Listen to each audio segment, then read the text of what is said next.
Ukraine की media के हवाले से बड़ी खबर, रूस जेलेंस्की को हटाकर विक्टर यानुकोविच को यूक्रेन का राष्ट्रपति बनाना चाहता है। पूर्व राष्ट्रपति विक्टर पुतिन के करीबी माने जाते हैं।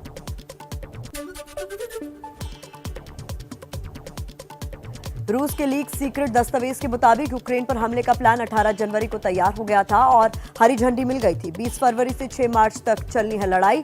यूक्रेन के रक्षा मंत्रालय ने जारी किए हैं दस्तावेज।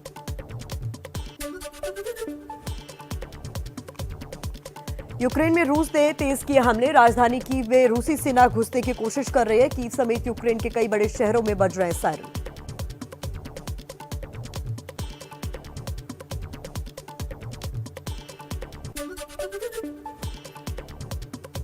रूस का दावा, जबरदस्त बमबारी के बाद यूक्रेन के खैरसॉन शहर पर रूसी सैनिकों ने पूरी तरह से कब्जा कर लिया है। खैरसॉन के मेयर और लोगों ने भी रूसी कब्जे की बात मानी।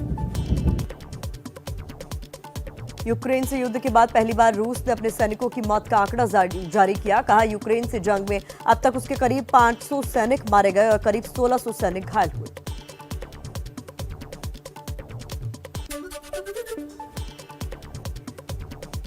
यूक्रेन से जंग पर रूस का दावा, यूक्रेन के 2870 सैनिकों को मार गिराने और 572 को बंधक बनाने का दावा।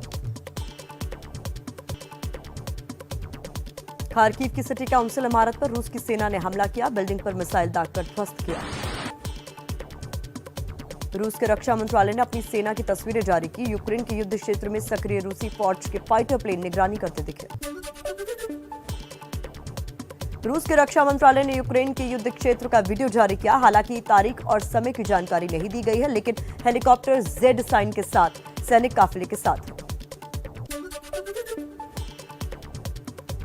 यूक्रेन से नहीं रुक रहा लोगों का पलायन। युद्ध क्षेत्र से दूर जाने के लिए यूक्रेन और हंगरी बॉर्डर पर लगा लंबा जाम। दिखी वाहनों की लंबी कतारें। ये तस्वीरें सैटेलाइट से ली गई हैं।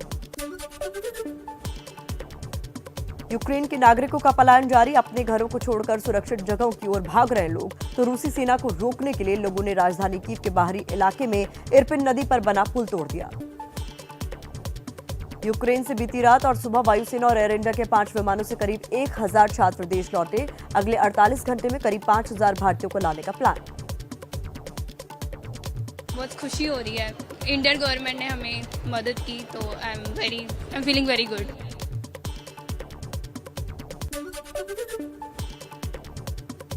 यूक्रेन ने बाहर के छात्रों के लिए हॉटलाइन शुरू की। विदेश मंत्री दिमित्रो कुलेबा ने ट्विटर पर लिखा, हमने रूस के हमले के चलते यूक्रेन छोड़ने वाले अफ्रीकी, एशियाई और दूसरे छात्रों के लिए एक आपातकालीन हॉटलाइन स्थापित की है। यूक्रेन के सूमी शहर में हालात खराब। सूमी में फंसे भारतीय छात्र एक बंकर में रहने के लिए मजबूर। छात्र फैसल ने एबीपी न्यूज के लिए एक रिपोर्ट भेजकर हालात का बयान दिया। यहाँ पे देखे सोने के लिए बस एक नॉर्मल तख्ता है और इधर आप देखें कुछ इधर भी यही सीन है। सब जहाँ जगह मिले, इधर भी बहुत सारा रश है। पोलैंड और रोमानिया से गाजियाबाद के हिंडन एयरबेस पहुंची वायुसेना की तीसरी और चौथी फ्लाइट। चारों फ्लाइटों से कुल 798 लोगों को लेकर पहुंचा विमान। ये जहाज अभी फिर लौट रहे हैं 1 घंटे के बाद रेस्ट करके।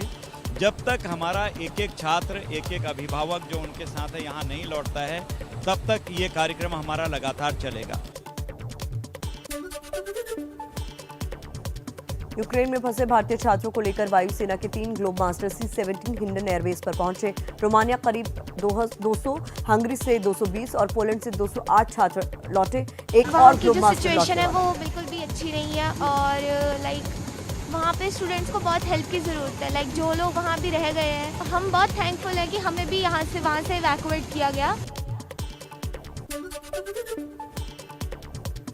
यूक्रेन में फंसे भारतीयों को लेकर एयर इंडिया के एक विमान मुंबई पहुंचा। रोमानिया की राजधानी बुखारेस्ट से 183 लोग लौटे। एयरपोर्ट पर केंद्रीय मंत्री रावासाहेब दानवे ने किया स्वागत। जो मैं वहाँ से बॉर्डर क्रॉस कर रही थी तब बहुत बच्चे फंसे थे, तो मैं उनके लिए प्रेयर करना चाहती हूँ कि वो जल्दी से जल्दी बाहर निकलें। यूक्रेन के खार्किव में बेहद मुश्किल हालात। अब भी भारतीय छात्र वहां फंसे हुए हैं। ट्रेन में नहीं मिल पा रही है जगह।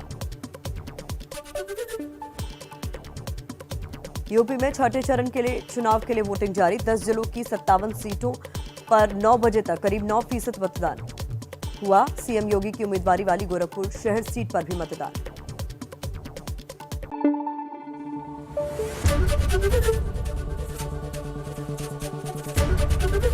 एबीपी न्यूज आपको रखे आगे।